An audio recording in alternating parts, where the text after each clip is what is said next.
Hi, I'm Jennifer Potter, Executive Director of Be Well Texas. Too many people are struggling alone these days, and alcohol and drug deaths are increasing. We started Be Well Texas to offer high-quality, science-based addiction treatment and recovery services anywhere, even at home.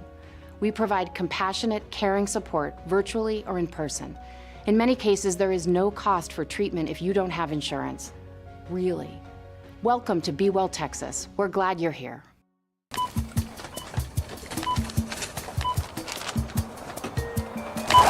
30-yard line, the 20, the 10. Touchdown! So now we've got to rise to the occasion. Rise to the occasion. I think you just did, VNA. There you go. Fantastic. Oh, no.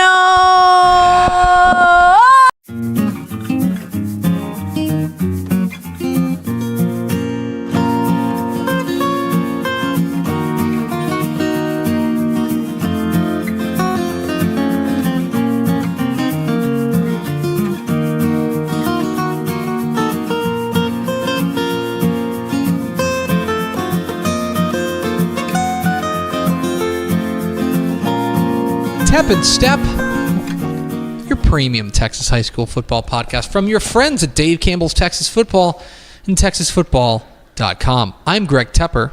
Oh, I'm the Tep Greg Tepper. Oh, you messed that. That's the first time you ever messed that up. I'm the Stepp, Matt Stepp. Thank you for dealing with me on You're this. just excited because Thanksgiving's 10 days away. That's exactly it. I'm excited for a lot of reasons. And his birthday's coming.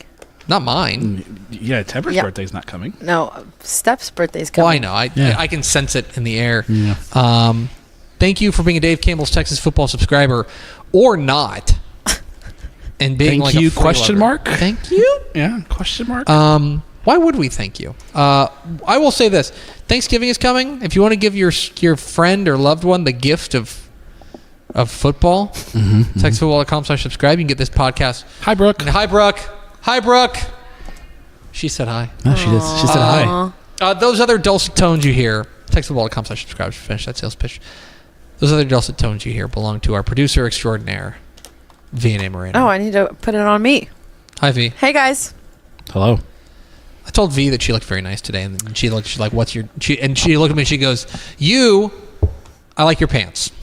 That's what she said to me. So, I also told V she looked nice Blue today. jeans. She is racking up the compliments today. I know, exactly right. I curled my hair, guys. Okay, maybe that's Breaking news. Curled my hair.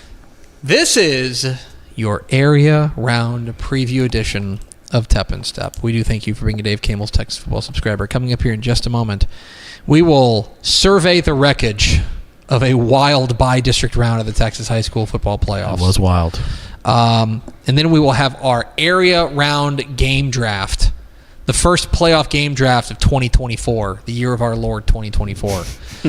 But first, Matthew, we will start, as we always do, with your Texas high school football fun fact of the week, presented by Community Coffee. Gosh. Nice cup of Joe. Let me see if I can find that read. Oh, It's right around Community Coffee. here. It's got caffeine in it. It does. Community Coffee supports and celebrates the thriving communities at the heart of Texas high school football. Community Coffee. Strong as our roots. Discover more at communitycoffee.com.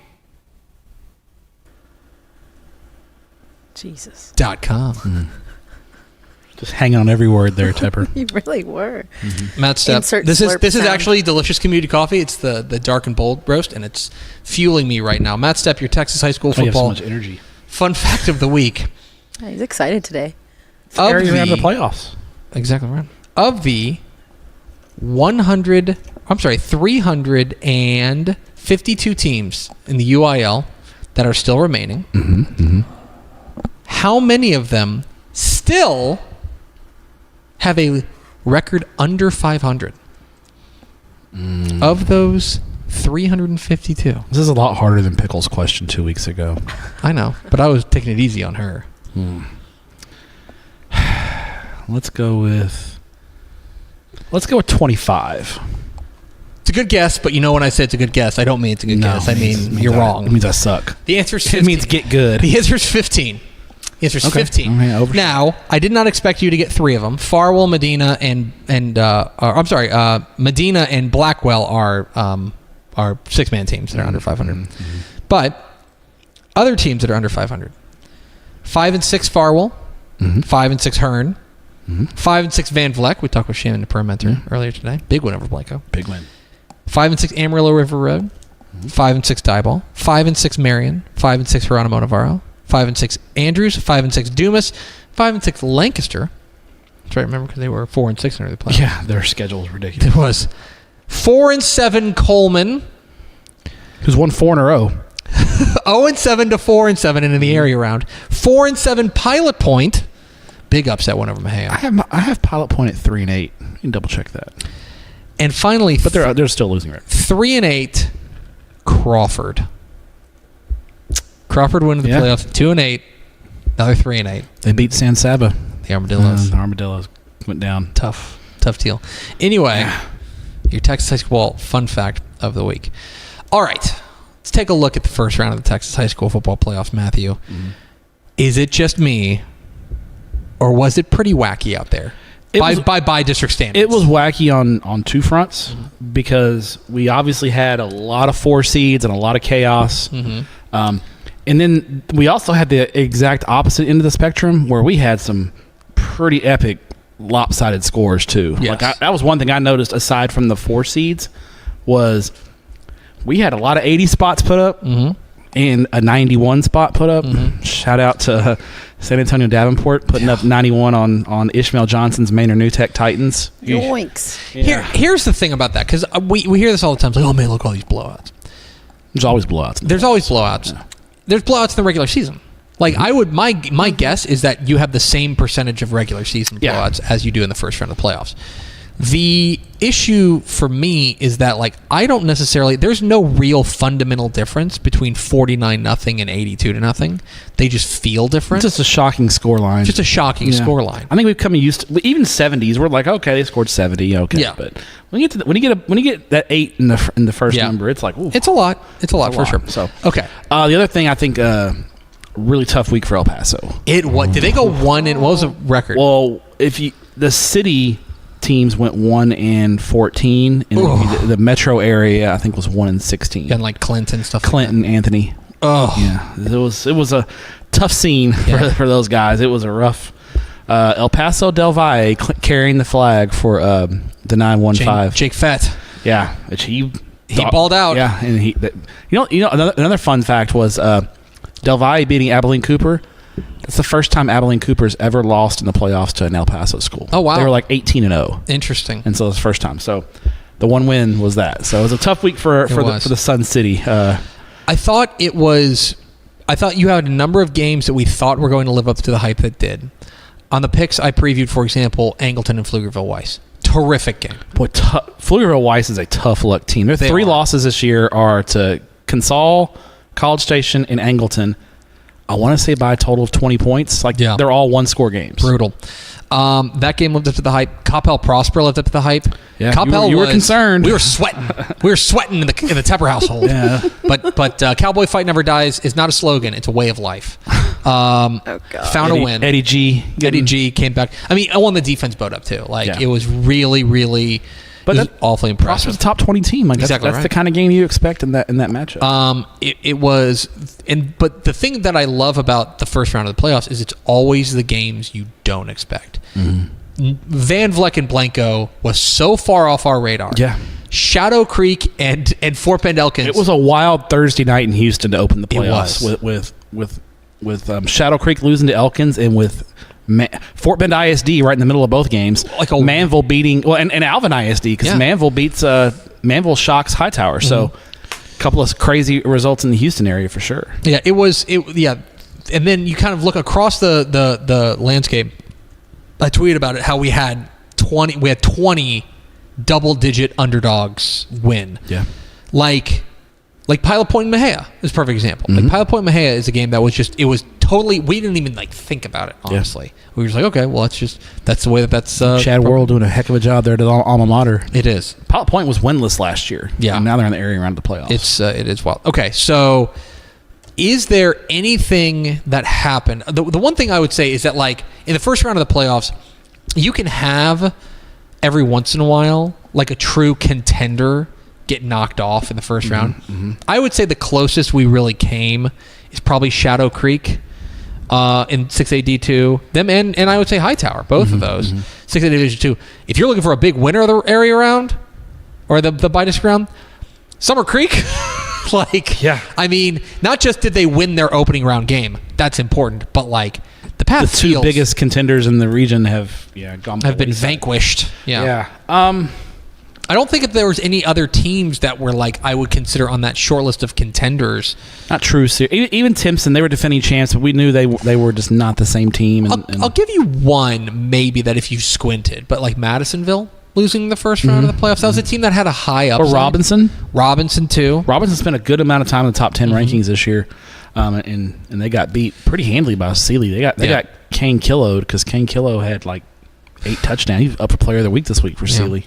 Yeah, I mean, it was a wild... We've talked about it all week. It's been a wild week, the first week of the Texas High School football playoffs. One team that was in trouble that pulled out was Palestine Westwood. Yes. They were down 21-7 early, and then they were down in the fourth quarter 33-28, and they scored 14 straight to end, but they were on the ropes. Well, do not mess around this week. No, like you said it perfectly on the show. The messing around is over with. Yeah. If you have a bad half, you're probably airing it back. That's exactly right. Yeah, because it was like you were at the North Crowley game. North Crowley was taking on Byron Nelson, and it was 21 up at half. Yeah. And they were getting Grant Riz jacked. Yeah. And credit to Byron Nelson who had stomach for the fight, but like. You can't be doing that anymore. Like everybody gets like first round. If you want to fart around for one half, you can. Yeah. But after this, like the teams get better, the stakes get higher, the weather gets colder. Supposedly, allegedly. Yeah. I was in Amarillo this week and it was not cold, and I'm like, what are we even doing here? It's like tough. It was like, not cold at all. No. Anyway, anything else from the first round of the Texas football playoffs? I'm ready for round 2. I am too. I'm ready for this. Let's get to it. It is time for your area round draft. Here's how it works. Stepp and I go back and forth, selecting games we are most interested in. That is the phrase that pays. We didn't have one last week. No, we just talked brackets last week. We just talked brackets. But like hypothetically, this week, if Matt Stepp wanted to draft... Oh, I'm not prepared. Oh, okay. Give me a second. I got one. You're listening to I got me. one. If Matt Stepp wanted to draft Newton and Edgewood, he could draft Newton and Edgewood and just sell us on why he's interested in that. Yeah. We'll go back and forth 5 rounds, selected games we're most interested in. There is no hipster game of the week because all these games are good. They're all awesome. It's a playoff game. So then we'll round it out by seeing what VNA wrote down on her notes and hearing where Stepp is going this week. So... Where am I going this week? That's a great question. Like an existential question. Where are any of us going this week? Oh, God. You know what I mean? Did you see the kid who interviewed Mike Tyson and she asked him about his legacy and he's like, we're just all going to be dust soon. I was like, where is Nihilistic Arby's when you need them? Yeah, exactly. You're like, eat at Arby's, folks. Yeah. All You're right. going to die, eat at Arby's. We had a coin flip before the show. Matt Stepp won the coin flip, which means he gets to pick 1-1 of the 2024 area round match game draft. Matt Stepp, what is your first pick of the draft? 7 o'clock Friday night at the Rig in Pearland, Texas. 10-1 Fort Bend Ridge Point taking on 11-0 Galena Park North Shore. This is the game of the week in the Houston area, and in my opinion, the game of the week in the state of Texas. I think this is the first time I've done this season, but I'll just say this. If you are North Shore, alarms need to be going off here because I think this is, in many ways, a potentially problematic matchup for North Shore. Ridge Point is one of the few teams in the state that can match North Shore talent for talent. Like, Ridge Point is loaded with dudes, and they're 10-1 on the year. And last week they, Pasadena Adobe came out, scored in the first drive of the game, and then Ridge Point said, "Okay, we're done with that," and scored like 28 in a row. That was neat. Goodbye. Yeah, they've got that guy at quarterback. Austin Carlisle, the Houston commit, is one of the most fun players in the state of Texas. He throws for 3 touchdowns. He runs for 2 touchdowns. He's just not only is he super talented, but he's an incredible leader of that team. And that combination is really, really dangerous come playoff time. Elon Conley, their running back. Dane Jones had a touchdown catch, the TCU commit. They're loaded. Their secondary loaded. This is a really, really elite Ridgepoint. In my opinion, the most talented Ridgepoint team that we've seen, top to bottom. And this is probably really more of a round 4 type matchup than a second round matchup, but it just goes to show you how tough Region 3 is in 6A Division 1. You go to North Shore. North Shore, I watched yesterday, actually. I went through and watched a good portion of their game against Deer Park. And North Shore wins 56-13. Really never pushed. Deer Park got a 28-13 at the half. One of the receivers made a sensational catch in the end zone. And then North Shore outscores them 28-0 in the second half, and it's over. Kind of workmanlike. Yeah, just a solid. Deer Park gave them Deer Park last year pushed them for about 2.5 quarters before North Shore pulled away. DeAndre Hardiman and Chris Thomas, their running back duo, both scored 2 touchdowns. Thomas had 1 receiving touchdown and 1 rushing touchdown. Quanell Farrakhan had a touchdown catch. The interesting thing here is, and I don't know what happened in this game, but Caleb Bailey, after about late second quarter, never returned to the game. Caleb Maryland played the entire second half of this game, and it didn't appear to be an injury. So now Caleb Maryland's really, really good. I mean, he's got Division I offers as a junior, and a junior backup. Yes, which just shows you how loaded North Shore is. Their backup quarterback has offers. And Maryland's played a lot this year and played very well. And there's some people who have opined that they think North Shore might be better off with Maryland at quarterback. So this situation is something interesting to watch. Again, I don't know. Maybe Caleb Bailey got hurt and we just didn't notice it in the broadcast. But I don't know. All I know is Caleb Maryland took all the snaps late second quarter until the game got out of reach, and then another quarterback came in to finish the game. So going to be watching that situation very closely. It didn't really matter for North Shore. Their offense is going to click and they're going to hum. I mean, they're Caleb. If there's a team that has a QB2 who is as good, I guess QB1 it's North Shore. The difference in this North Shore team, I've said it a few times, their defense. North Shore's defense, and we know about Devin Sanchez, but Charles Ross, the LSU commit, their defensive line is unbelievable this year. This North Shore defense is 2018 level. And I think that's the key in this game. That's why I like North Shore. I think their defense is really the difference maker for this unit. Pringle, the other corner. Yeah, Pringle's committed to Arkansas. Yeah, their second cornerback's committed to Arkansas. I mean, they're loaded. Ohio State, Arkansas, LSU linebacker commit. They got their safety is a 3 or 4 star kid. Like, they're loaded. They're back to playing you're right, 2015, 2018 caliber Eastside defense. Yes. You know what I mean? And they play with an edge.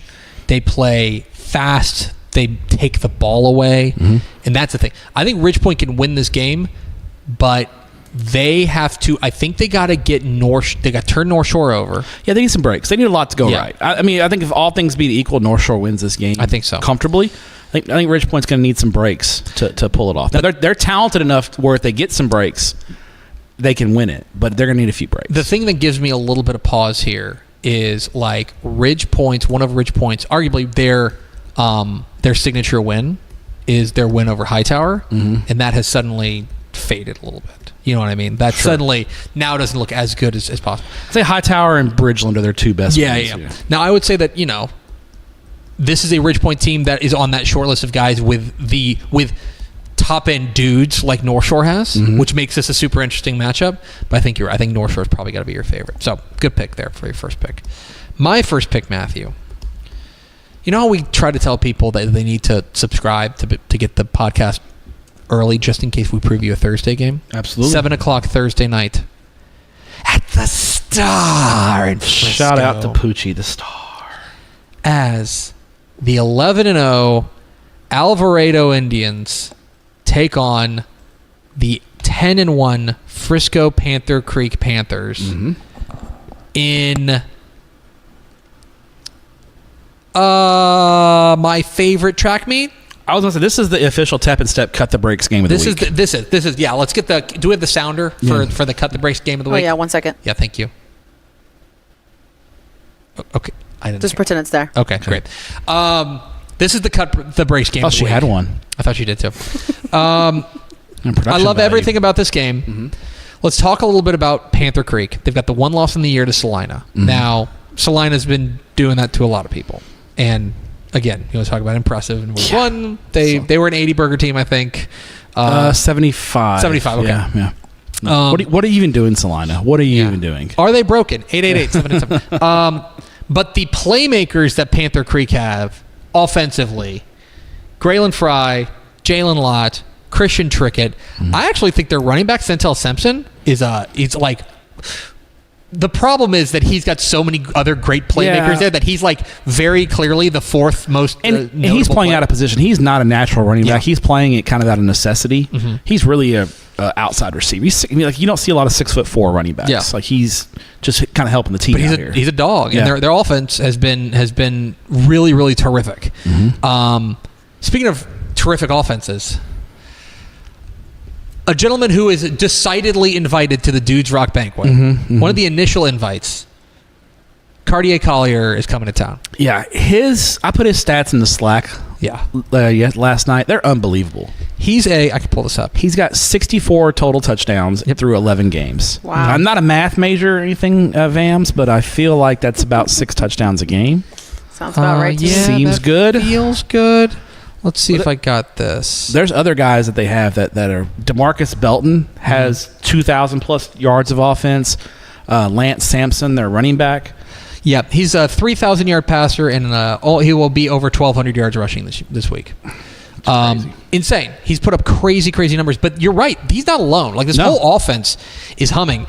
And when you take a look at just from a production perspective, just statistically...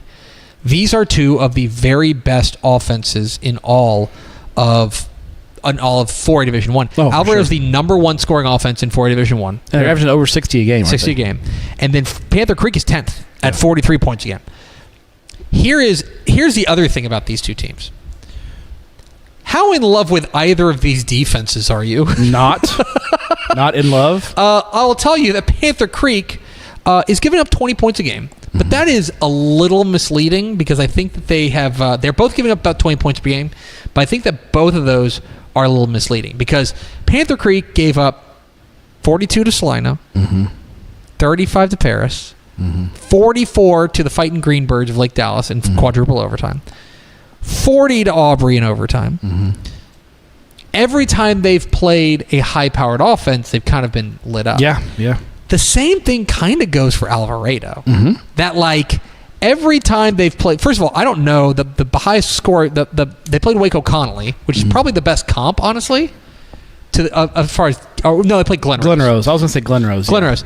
They gave up 50. Yeah, they won 70 to 50, 71 to 50. Yeah. But they gave up 50. Yeah, 50 burger.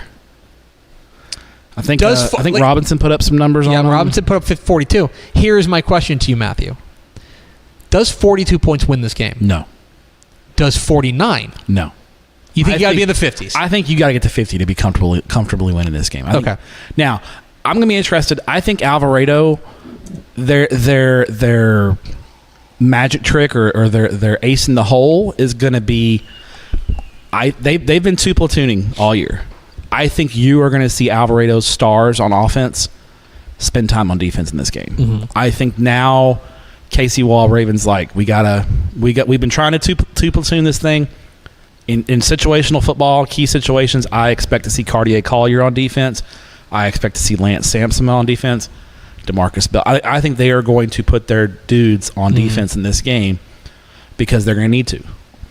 I think that's their only hope in slowing Panther Creek down. I think this is the last team who has the ball wins kind of game. I think I like Alvarado. I think in the end they've got the guy. This is a team full. This is a game full of guys. Yes, and Jalen Lott has every reason to be known as the guy too. Yeah, but I think they've got the guy who's gonna have the ball in his hands every play, and Cartier Collier. I think also being indoors on a fast track, bro. Yeah, this is gonna be back and forth. If you're into cutting the brakes, this is your this is your kind of game. So I think this is the game I'm probably gonna be watching on my tablet on Thursday. I think we're gonna have some staff at that game, so. Should be fun. I've seen both teams play, and they both can get it done. They can both get after it. It's going to be fun. Panther Creek and Alvarado is my first pick. What's your second pick, Matthew? 7 o'clock Friday night at Tigerland Stadium in College Station. I like this game. In my opinion, the best quarterback matchup in the state of Texas takes place in College Station in 3A Division I as Palestine Westwood at 11-0 takes on the Columbus Cardinals at 10-1. And this is a crazy good matchup in Class 3A for the area round of the playoffs, and it just shows you how tough Region 3 is in 3A Division I. For Westwood, they've got sophomore sensation Kavian Bryan at quarterback.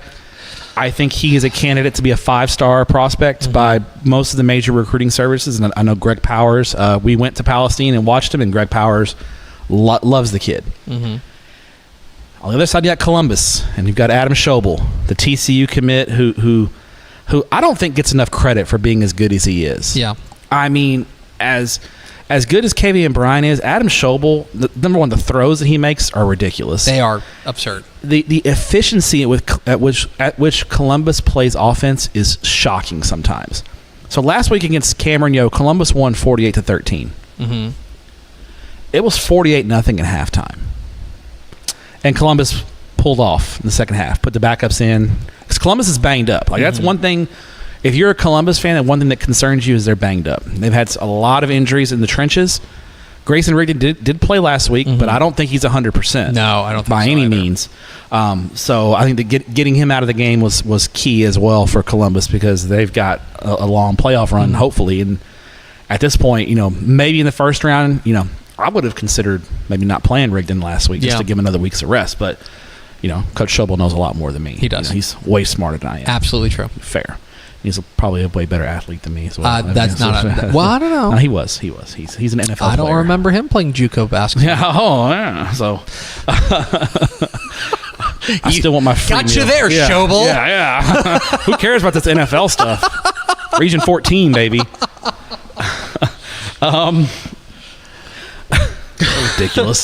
This show is ridiculous. You look at Westwood, and we talked about it. Westwood struggled last week. Yes, he did. Hardin, a kind of a slot T, wing T kind of team, just ground out and just ran the ball right at Westwood and played keep away from them, and gave Westwood a hard time. They pulled away 42-33, and Bryant had to put the cape on. He had to do a lot. He had four rushing touchdowns and threw a touchdown pass. John Denman, the TCU commit at running back for Westwood, he's battling an injury. He gutted it out and had a touchdown run, and I think we may see John Denman and Kavian Bryant on the defensive side of the ball for Westwood this week, talking about Alvarado.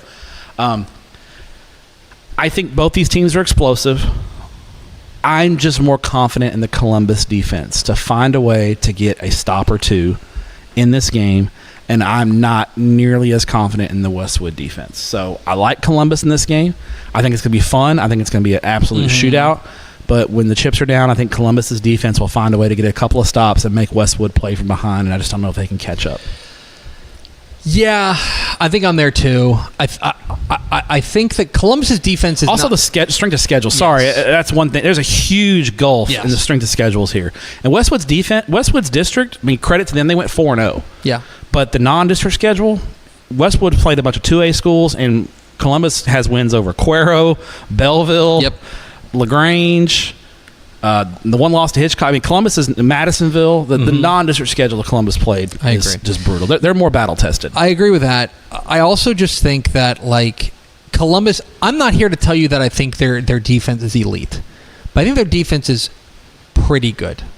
Pretty good. And that should be enough to win this ball game. Because I don't think Westwood's defense can come up consistently with stops against Columbus, unless Columbus just puts the ball on the ground a bunch of times. We talked about Columbus. They held. Hitchcock. Hitchcock didn't just run up and down the field on them. They won the game, but Hitchcock had to work. Yeah, they had to work for sure. And I think they had 33 in regulation. I think so. Sounds right. Yeah. This to me feels like 48-31 or something like that. I think Westwood gets theirs, but I'm just not sure they stop Columbus consistently. And I think Columbus gets to stop each half and kind of right. extends the lead a little more bit. or less. Yeah. Okay.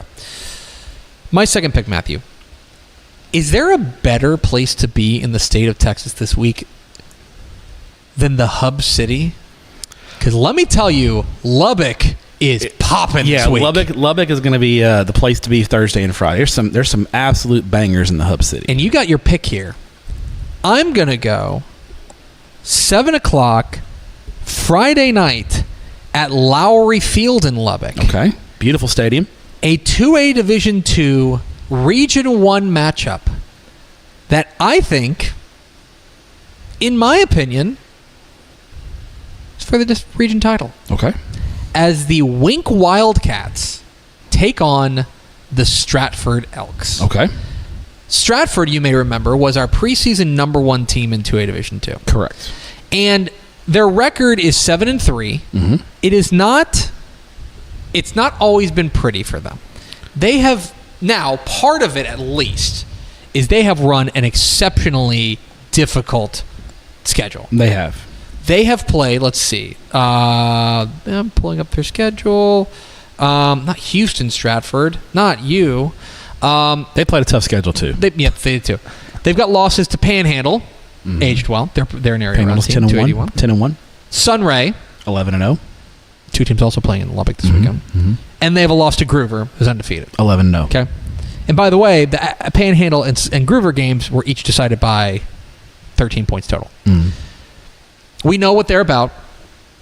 They're about Bryce Braden. Mm. And Bryce Braden, also a dude who rocks. He does rock. He has been... They have asked him to do a lot. He is very clearly their best player. Yes. On both sides of the ball. On both sides of the ball. He is... I regret to inform you, he is no longer their leading passer. No, they've Caleb Lantelme Chase Lantelme has taken him over. Yeah, he had a great game last week in their win over Crosbyton. Yes. He had a great game. He's no longer their leading passer, but he is their leading rusher. I think...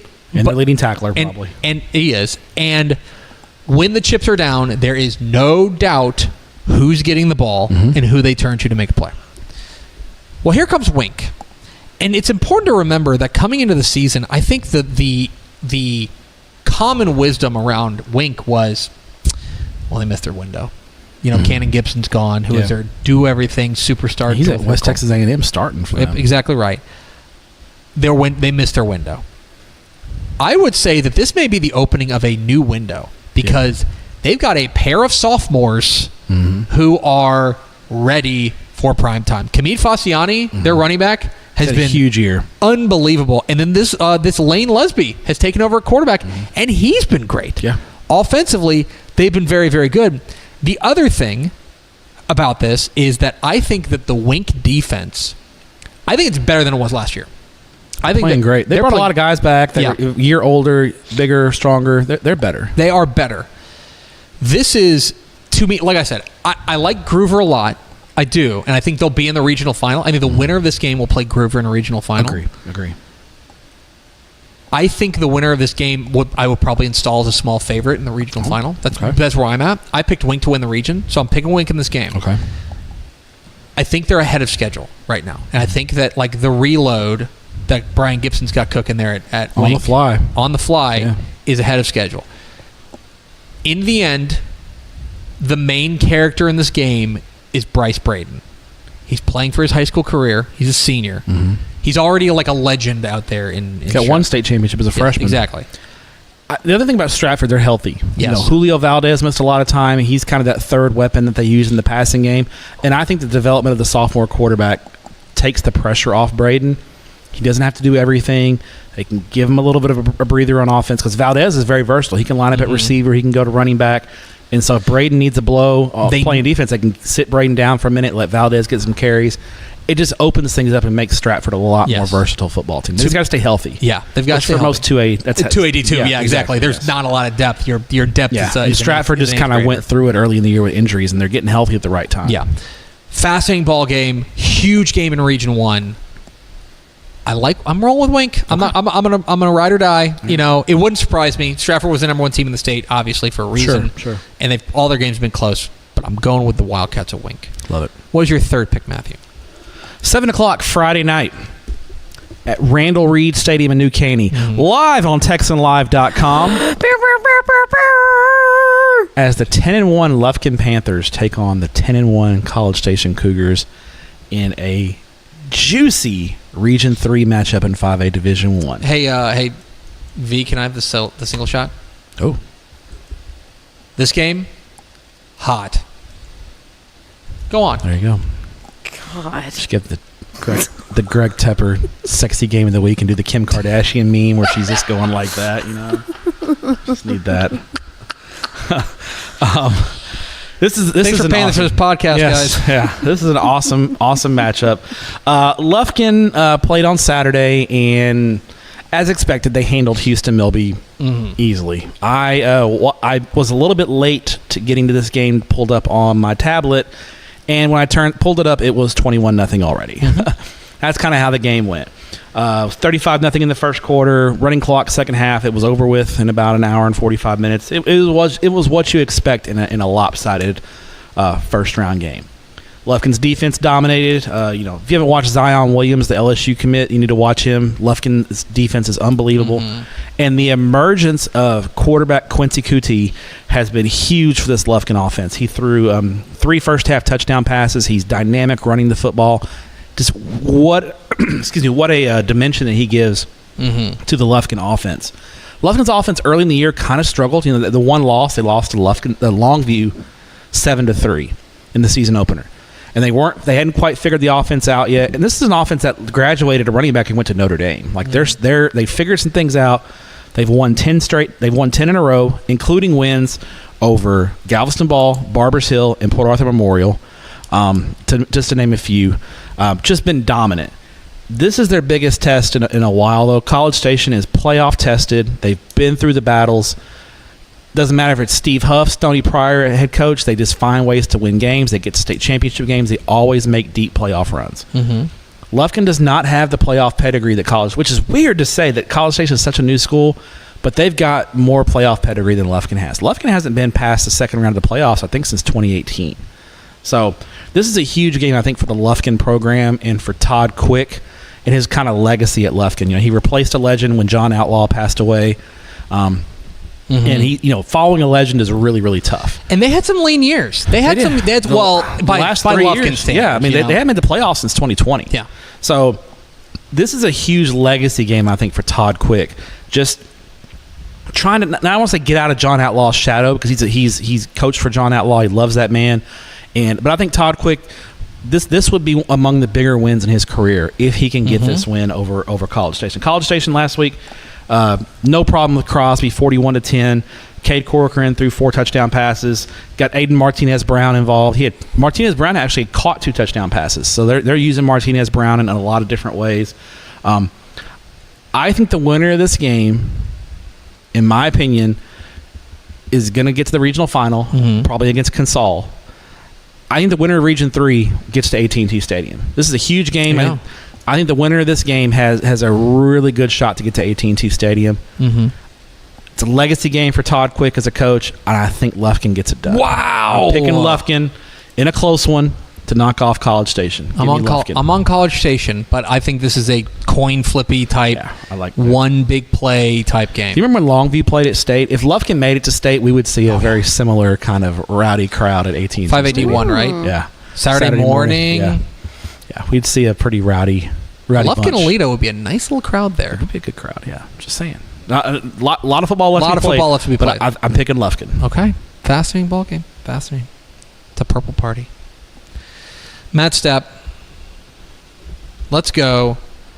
7 o'clock Friday at Memorial Stadium in Poth. I'm sorry, in Victoria. Oh, I think you just gave it away, Tepper. I just gave it away. 7 o'clock Friday at Memorial Stadium in Memorial, or in Victoria, as the 11-0 Poth Pirates take on the 10-1 East Bernard Brahmas in a game that you could convince me the winner of this game is playing at AT&T. Absolutely. I think the winner of this game, I think, emerges as... I think they're the Region 4 favorite. Yes. And I think that right now, sports gun to my head, sight unseen, I'd probably put Region 4 as a slight favorite over Region 3. Okay. Maybe. Okay. I mean, it depends. Styles make fights, but... V, do you have the sports gun? You have it, right? Okay. Just making sure you got it. Just sports gun to my head. I just cracked it. I think these. I'll just say VAMs engraved. I think these are the two best teams. Yeah. These are the two best teams in Region 4, and they're meeting here because Tidehaven and David Lucio, just that guy, just throwing, you know, the thriller from the killer. They're just throwing the spike strips down. Did we ever tell you the story? We need to tell you the story about the thriller. Yeah, from write the killer. down the thriller from the killer. We'll tell you The thriller from the killer? Yeah. We'll tell you about that. We'll tell you after the show. So not on the air, but just Poth is this is a top 6 matchup in 3A Division 2, by the way, and Poth 11-0 rolled past Happinville last week. Yeah, I watched some highlights of that game and it wasn't close. What is interesting about Poth this year is they've always been a running team, and Kane Stover has been the tip of the spear. They can sling it a little bit. They're slinging it. They are opening the offense. Major Luna. If you're a quarterback and your name is Major, you're probably going to be good. And you're a coach's kid. Yeah, that dude was built to be the quarterback. He was born in it. He was terrific last week. Well, here's East Bernard. We've talked about East Bernard on this program a couple of times before, and basically, if it weren't for that loss, this is a regional final. If it's not for the loss to Tidehaven, correct. And the way that Jeremy Jenkins has reinvented this offense in a hurry. He's doing that thing. He's like he did at Harmony in his first year, and he's doing that thing in East Bernard. They have reinvigorated that offense. The offense is rolling, and their defense is playing very well as well. That typical East Bernard tough Absolutely. defense, yeah. This is, I think this is Judgment Day in Region 4. Dun, dun, dun. Here's why I'm on East Bernard. Okay. I think that the path that they walked to get here, I think they are toughest district in the state in 3AD2. I think they are more battle tested, and I think that even though with the loss, I think when you talk about a win over Goliad, a win over Ganado, a win over Van Vleck has aged pretty well, right? Rice Consolidated, right? Vanderbilt Industrial. They came through a very difficult district. Rural district, yeah. And a difficult non-district. Poth, I think there is a fair argument to be made. Yeah, I mean, this is by far their toughest game of the year. No question. They have a win over Shiner, but Shiner's a 2AD2. And by the way, Shiner hung with them. It's 21-14, which says a lot about Shiner. I like East Bernard. I am in on the Jeremy Jenkins revolution at East Bernard. Oh, revolution! And I think they can play for it all. I think they can win Region 4. I think they can beat whoever comes out of Region 3. I think they can play for a state championship. And I'll just say this is getting way down the path. When we talked about it in the bracket show, you talk about the teams that have given Gunner trouble historically. They tend to be high-end, top-end athletic. You know what I mean?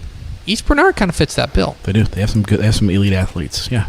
I actually agree with you. I'm 100% agree with you. I think East Bernard is more battle-tested. I think they're going to get the win. Wow. Yeah. Look at us. We don't have to fight on our show. Yeah. It's great. That logo was actually taken right after we got done, like in Fight Club. Yeah. That's what people don't see. DCTF Fight Club. Exactly right. Yes. What's your fourth pick, Matthew? Where would DCTF Fight Club be held? We can't talk about it. Oh, that's right. You can't. Chill. What's your fourth pick, Matthew? The joke for 4. 8 o'clock.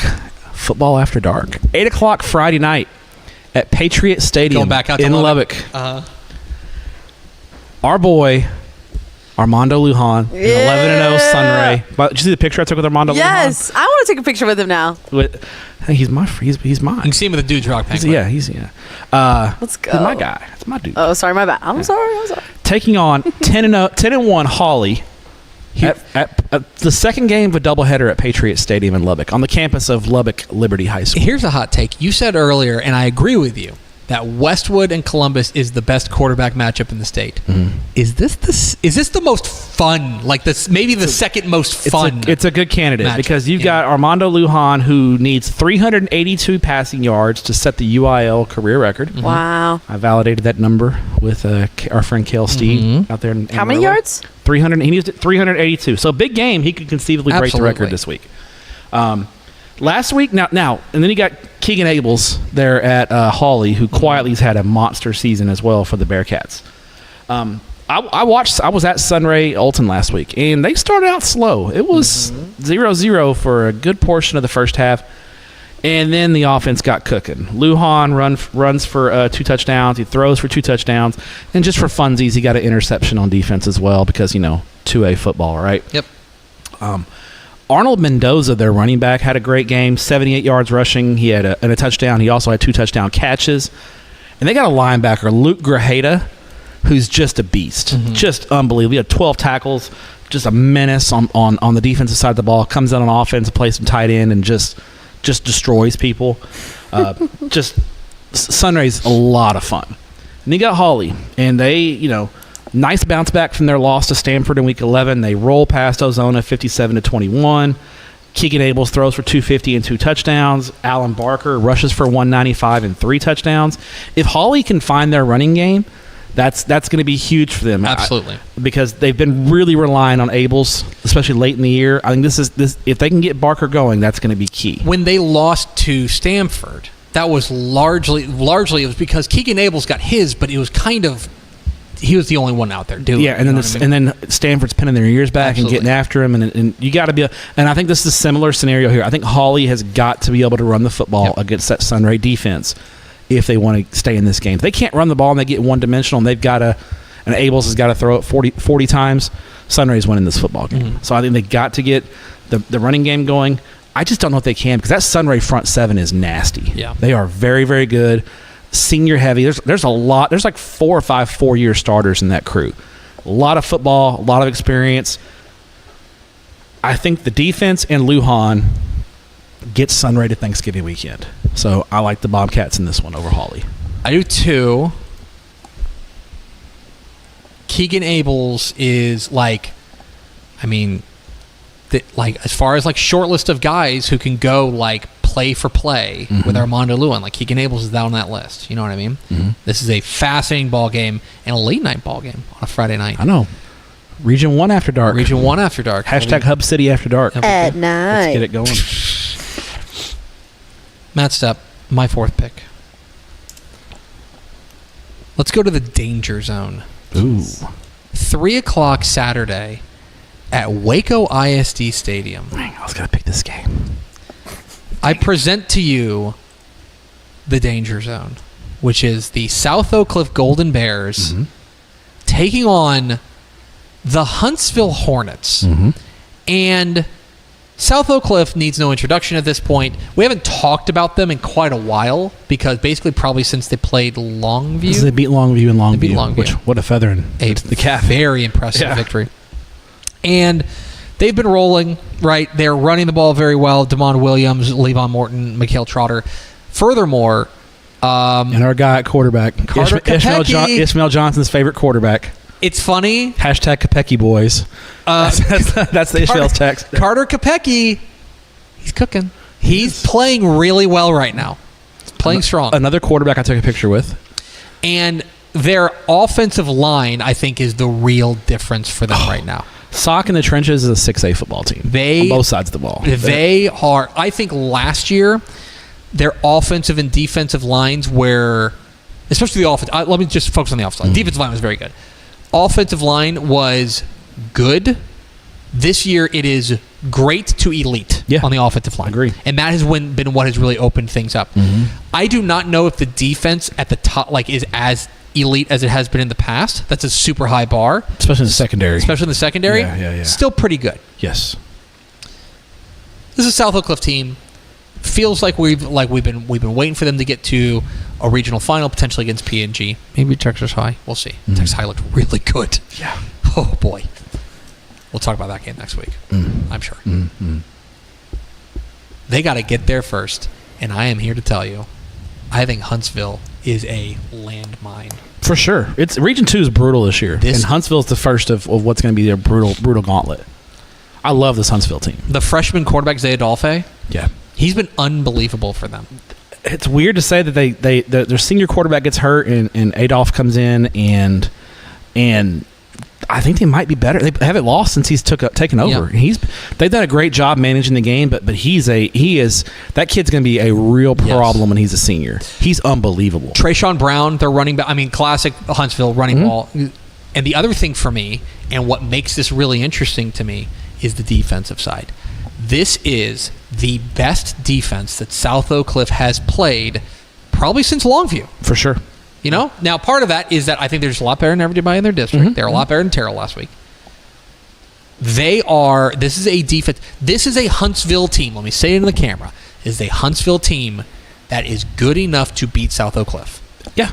100%. Plain and simple. They're good enough to, yeah. And that said, look, if South Oak Cliff comes out focused, if they are able to win at the point of attack on the offensive line, and they're able to come up with a couple of stops in the secondary and rattle this freshman quarterback, they will win, and they'll probably win going away. But this is danger zone. If they put the ball on the turf, or if Huntsville gets out to a lead, or if Zay Adolphe starts cooking,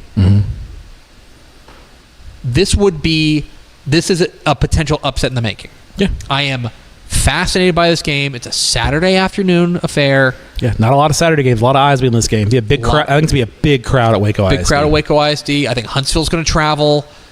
Keep an eye on this one. South Oak Cliff and Huntsville is the first real test for South Oak Cliff in about 2 months. And the two big things I'm watching out for is Adolphe. Is it Adolphe? It's Adolphe, yeah. Okay. At least the Huntsville announcers said Adolphe. Works for me.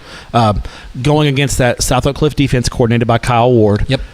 We know what they can do in their elite defense and sock plays. They're going to throw a bunch of crap at this freshman. They're going to try to make the freshman be a freshman. They're going to do the weirdest crap you've ever seen. And I think the other thing is obviously Terrell head coach Marvin Sedberry told me Friday morning after they played South Oak Cliff that was the most physical team he's ever played, and regardless of classification. He's been around. That just tells you how good Sock is in the trenches.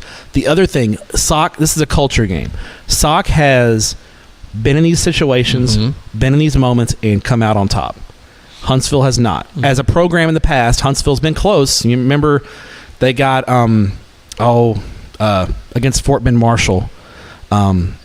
Who's the running back that plays for Miami Dolphins now that escapes me? Devon Achand. Yeah, they got Devon Achand in that game. In the regional final, he threw a touchdown pass at the end of the game.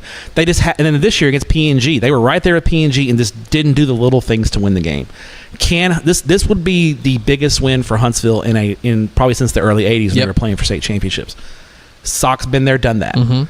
So that's the question. We know Sock can do it. Yep. We don't know if Huntsville can. So that's the big thing that I'm watching in this game as well. Good pick. What is your fifth and final pick, Matthew? 7 o'clock Friday night at the Warrior Coliseum in San Antonio as the San Antonio Piper Warriors at 11-0 host. They get a home playoff game in round 2. The Flower Bluff Hornets out of Corpus Christi coming into this game at 10-1.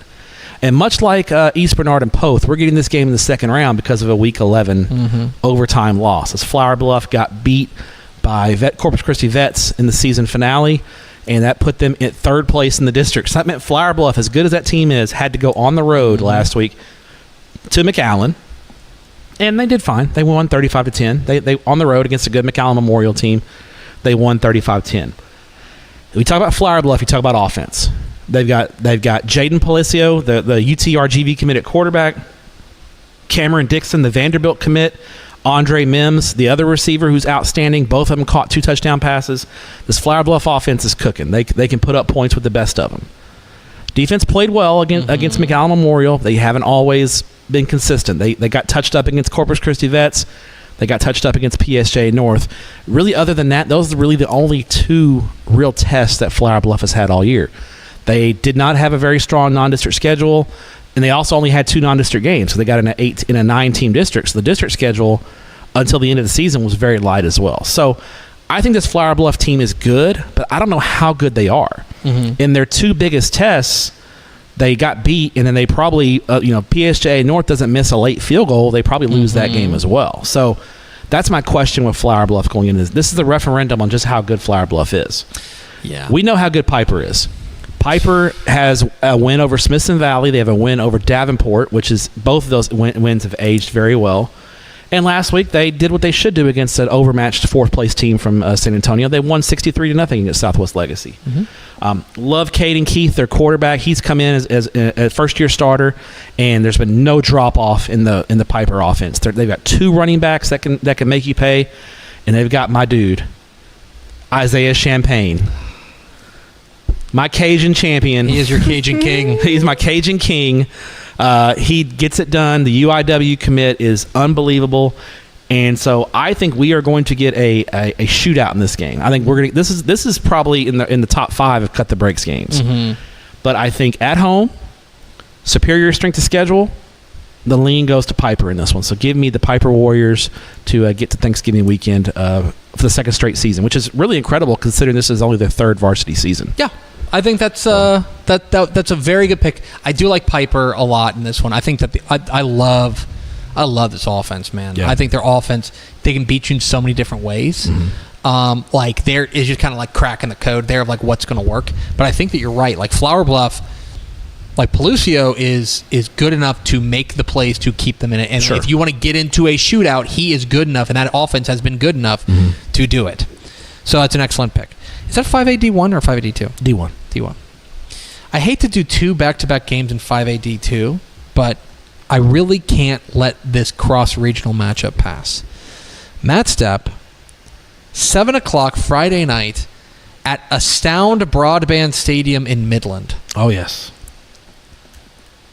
It's last call for the Sun City as the 10-0 El Paso del Valle Conquistadores Who have the best press box spread in Texas. Ooh. take on That's a fact. Best press box spread in Texas. the Lovejoy Leopards in a game that is like a real Mad Lib. I don't have a good read in this game at all. It's like Todd Dodge going to Midland to play an El Paso team against an elite quarterback, an undefeated El Paso team, the last El Paso team. Del Valle is carrying the flag for El Paso. As we mentioned in the open, Del Valle is the only El Paso team left.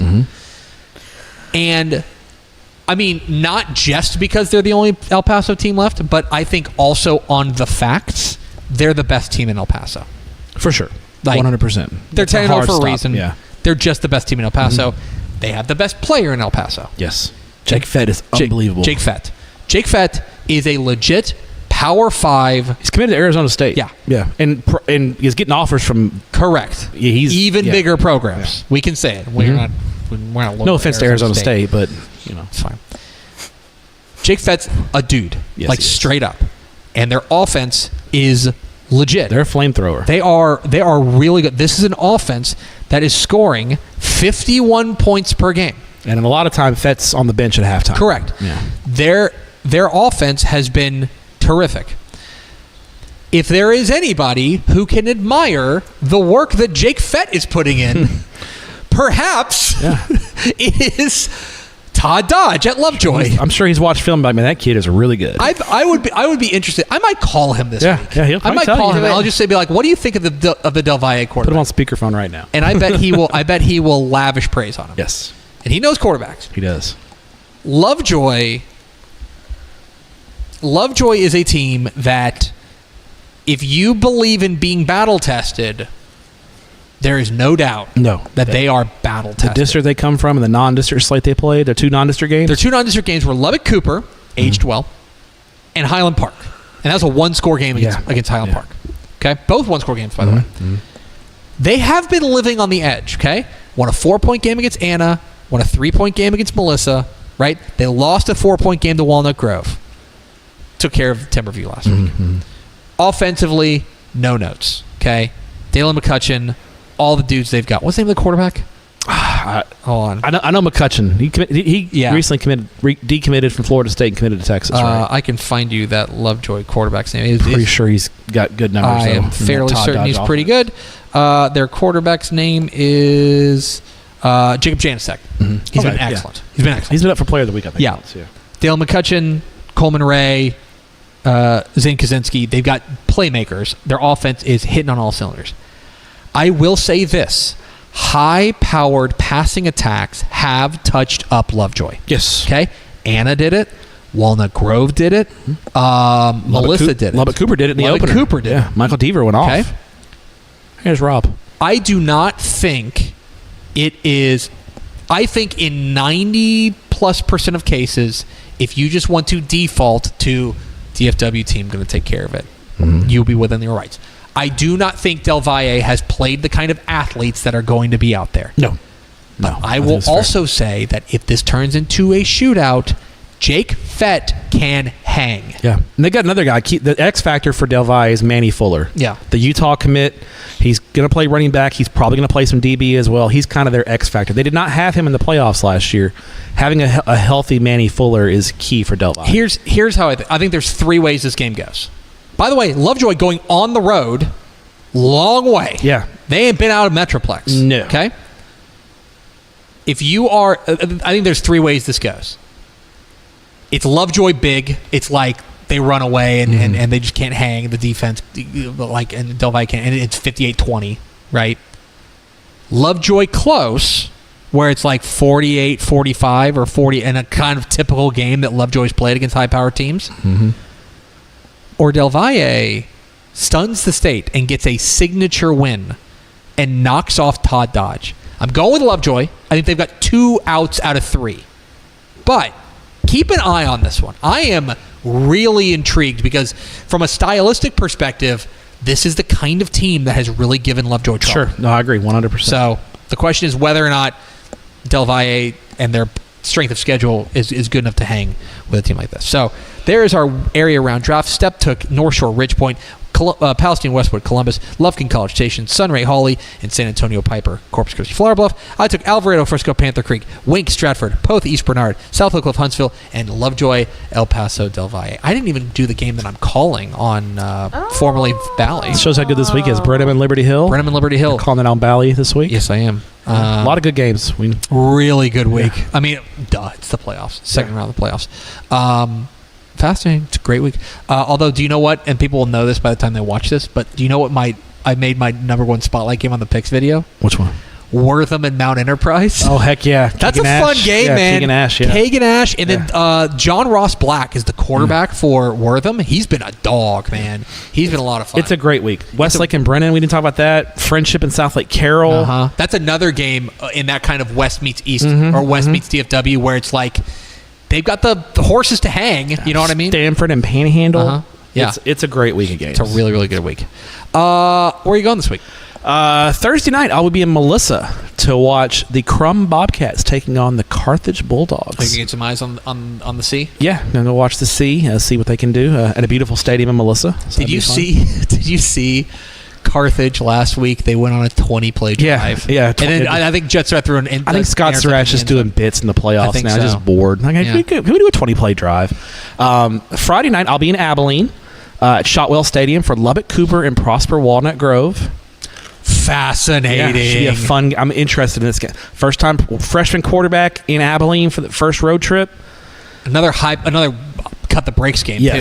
A lot of offense. Saturday afternoon, I'll be at Abilene Christian for Lubbock Monterey and Denton Ryan. See Judd Thrash and the Monterey Plainsmen take on the Denton Ryan Raiders. And then my nightcap Saturday night at back at Shotwell Stadium, the Midland Bulldogs against the Crowley Eagles, live on TexanLive.com. So that's my 4-pack this week. Good stuff. I will be on the call with Gary Reasons, the Super Bowl champion. I'll be doing play-by-play on Crowley's own Gary Reasons. There you go. Let's go. Brenham versus Liberty Hill. A game that could be a track meet. I think it will be. I mean, I think both these teams are going to score. Can Brenham diagnose the slot T is a big question. I know always the question against Liberty Hill. I know Jacoby Dixon has been unbelievable. We're recording this on Monday, as you guys know. We have a coach's call with Danny Youngs tomorrow, and I mean, I'm just going to ask him, and I'm not going to. This is for my own internal, reasons, but like just ask how healthy he is. Yeah. Because I don't know what his status is. If he's 100%, like he might go for like 300. He's a dog. He's a dog. He's got that dog in him. He does. So yeah, that'll be a lot of fun. And then by the way, we'll be remote Tep and Stepp, and I believe we're going to run it on Wednesday. As a treat. Next week. Yeah, we're gonna run it Wednesday next week, since Wednesday is the Friday of Thanksgiving week. We all agree. What a weird. It's Jason Garrett. Jason Garrett's like, this is our Thursday. It's a Thursday. Wednesday is the Friday next week. Wednesday is the Friday. So next week. Not this week, next week, Wednesday. Audio is still it'll come out. Monday. Actually, audio you'll probably get a day early. We'll probably put that on Sunday night. Yeah. So, because we love you. Treats everywhere. Let's go over to Vianney Moreno to find out. Hey, Vianney, what'd you write down? What did I write down? I wrote down a good amount of things. Cartier Collier has been invited to the Dudes Rock. Yes, banquet. absolutely. Yeah. Are you keeping a RSVP list? I should. You should. I should. Adam Scholl's insane. He is insanely good. I'm just reading stuff that the Thriller from the Killer. There we go. Okay, so Tidehaven High School is located in a community called El Maton. El what? El Maton, M-A-T-O-N. Yeah. And do you know what El Maton means? El Maton. Yeah. It's not a bull, right? No. According to Dave Lucio, El Maton in Spanish is like the killer. El Maton. Oh, okay. Yes. Because in Spanish, it's Spanish doesn't viene. That should be our segment. Matar is like to kill. Okay. Yeah, so the town is called El Maton. El Maton, okay. Yeah, and so they call themselves the Thriller from the Killer. Oh. And they have it on their 7-on-7 jerseys. And Yeah, it's great. it's really? It's awesome. Oh, that's dope. Yeah, it's that's awesome. Yeah. Where would the DCTF fight club be held? Yeah, Don't know. that's a great question. Let us know in the comments. Yeah, let us know. Yeah. Sunray's flexing on us. Mm-hmm. And then Cajun King, Mr. Champagne. Yeah, There you go. Isaiah Champagne. He's coming to the Dudes Rock banquet. Yeah, too. we got to invite him. He's coming. He's bringing the etouffee fountain from Silsby. That's going to do it for us. Thanks for spending a little bit of your day with us. Stepp, thanks for your courage. Thank you. Talk to you next week on Tep and Stepp. Bye-bye.